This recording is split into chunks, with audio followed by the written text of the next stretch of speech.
যে কোনো মেয়েকে বা যে কোনো পুরুষকে বা ছেলেকে বাধ্যগত করে নিজের নিয়ন্ত্রণে রাখার উপায়।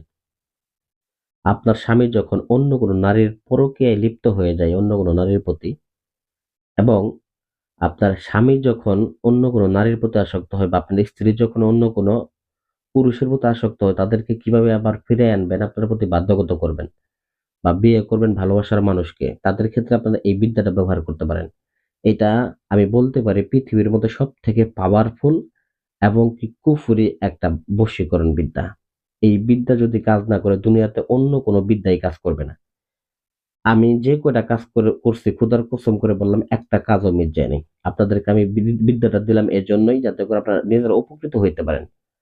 অবশ্যই আমার ভিডিওটা ক্লিক করছেন এবং সার্চ করে কিন্তু বের করে আমার ভিডিওতে ক্লিক করছেন এবং আমার ভিডিওটা কথাটা যে শুনতেছেন, কেন? আপনার উপকারের জন্য বা যাতে করে আপনারা এই বিপদ থেকে উদ্ধার হইতে পারেন। সমস্যাটা সমাধান করতে পারেন। কিন্তু এই সমস্যা সমাধানের সুযোগে দেখা গেছে মানুষ অনেকটা ভণ্ডতান্ত্রিকরা ক্ষতি সাধন করে এবং ভণ্ডামি করে অনেক অর্থ সম্পদ লুটপাট করে নেয়। তো তাদের থেকে সাবধান থাকবেন। আমি যে বিদ্যাটা আপনাদেরকে দিতেছি এই বিদ্যার মাধ্যমে নিজেদের কাজ নিজেরা করবেন। আমি শুধু নিয়মটা বলবো, নিয়মটা মনোযোগ সহকারে শুনবেন এবং কি কাজটা করবেন। কারণ দেখা যাচ্ছে কোনো কাজকে অবশ্যই কঠিন মনে করবেন না এবং কি কোনো কাজকে আপনার মধ্যে অবিশ্বাসে নেবেন না। বিশ্বাসের সহকারে মনের মধ্যে বিশ্বাস নিয়ে একদম সহজভাবে আমি যেভাবে বলবো ওইভাবে মূলত আপনারা কাজটা করতে পারবেন।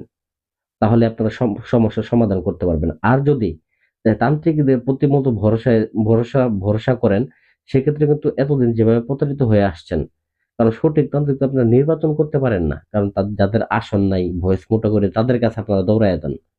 যে আমরা দেখেন আমরা কিভাবে ডাইরেক্ট সরাসরি নিয়ম দিতেছি, এরকম ভাবে নিয়ম কেউ দিবে না। কারণ নিয়ম দিলে তাদের ব্যবসা থাকবে না। তো যাই হোক ভিউয়ার্স, এখানে খেয়াল করেন স্ক্রিনের নকশাটা। এটা কাজটা করার পূর্বে আপনার যদি ওই ব্যক্তির কাপড়ের টুকরা থাকে, দেখেন আমি এখানে এক টুকরা কাপড়ের টুকরা নিছি, একটা তাবিজ নিছি। তো আপনারাও এরকম ভাবে এক টুকরা কাপড় নেবেন, একটা তাবিজ নেবেন এবং এই নকশাটাকে নেবেন। যাকে বশ করবেন তার নাম নেবেন। সে মেয়ে হয়ে থাকলে তার মায়ের নাম নেবেন, ছেলে হলে তার বাবার নাম নেবেন। ব্যাস। আর একটা মন্ত্র আছে, মন্ত্রটা আমি বলে দিব, প্রয়োগ করবেন, কাজ হয়ে যাবে। এটা আমি বলতেছি। ১ নাম্বার ক্ষেত্রে ১ নাম্বার হচ্ছে এই নকশাটা অঙ্কন করবেন আপনারা যেকোনো সোমবার এবং বৃহস্পতিবার। এই ২ দিন নকশাটা অঙ্কন করতে পারবেন, কাজটা করতে পারবেন। আমরা কিন্তু ৭ দিনই করতে পারবো। কারণ আমাদের মহাযজ্ঞের আসন আছে। কিন্তু আপনারা মূলত দেখা গেছে যে এই ২ টা দিনই করতে পারবেন। মোমবাতি আগরবাতি জ্বালায়ে তারপরে নকশাটা অঙ্কন করবেন। বাজার থেকে কামসিঁদুর কিনে আনবেন। কামসিঁদুর কিনে আইনা তারপরে কি করবেন? এই নকশাটাকে অঙ্কন করবেন। কিসের উপরে? যদি পারেন ওই কাপড়ের উপরে অঙ্কন করবেন। যে ব্যক্তিকে বশ করবেন তার কাপড়ের উপরে অঙ্কন করবেন। আর যদি না পারেন সেক্ষেত্রে কাগজের উপরে অঙ্কন করে তার কাপড়ের টুকরা একটু পরিমাণে ওই কাগজের সাথে আপনার ওই তাবিজের মধ্যে ভরে দিবেন। অবশ্যই বিশেষ করে ২ টা তাবিজ অঙ্কন করলে আপনার জন্য সবথেকে ভালো। ২ টা তাবিজ অঙ্কন করবেন। একটা তাবিজ আপনার নিজের বালিশের নিচে রাখবেন। অবশ্যই তাবিজটা বন্ধ মোম দ্বারা মুখটা বন্ধ করে নিবেন। ২ টা তাবিজেরই বন্ধ করে নেওয়ার পর একটা মন্ত্রটা যেটা আছে মন্ত্রটা আমি আপনাদের বলে দিতেছি। ওম মা তারা শক্তি কা কসম, ওম মা কালীর শক্তি কা কসম, ওম মহাদেবাই শক্তি কা কসম, অমুকের আত্মা অমুকের কাছে যা। এখানে অমুকের আত্মা জায়গা, যাকে আপনি বশ করবেন তার নাম দিবেন এবং যার প্রতি বশ করবেন তারপরে দিবেন তার নামটা। অমুকের আত্মা অমুকের কাছে যা, অমুকের দেহ অমুকের বশ হয়ে যায়। যেমন যাকে বশ করবেন তার নাম দিবেন ১ম, তারপরে দেহর পরে আবার দিবেন কি? তারপর দিবেন যার প্রতি বশ করবেন তার নাম দিবেন যে অমুকের বশ হয়ে যায়।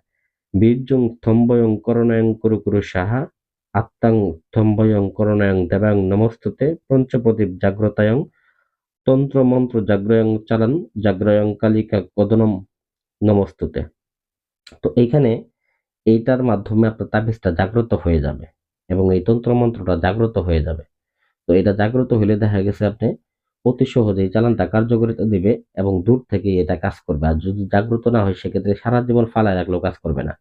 তো একটাকে আপনার বালিশের নিচে রাখার পরে দ্বিতীয় যে তাবিজটা থাকবে, দ্বিতীয়টাকে একটা পুরাতন বট গাছে যাবেন। পুরাতন বট গাছের লাল সুতো দ্বারা সুন্দর করে ওই তাবিজটাকে ঝুলিয়ে দিবেন। ঠিক আছে? আমি আপনাদেরকে গ্যারান্টি দিলাম ২৪ ঘন্টা থেকে ৩ দিন। বিদেশে যদি থাকে ৩ দিন সময় লাগবে। আর যদি দেশে থাকে ২৪ ঘন্টার মধ্যে আপনার ফলাফল পাবেন। এটা আমি 100% গ্যারান্টি দিয়ে দিলাম। আশা করি আমার ভিডিওটা ভালো লাগবে।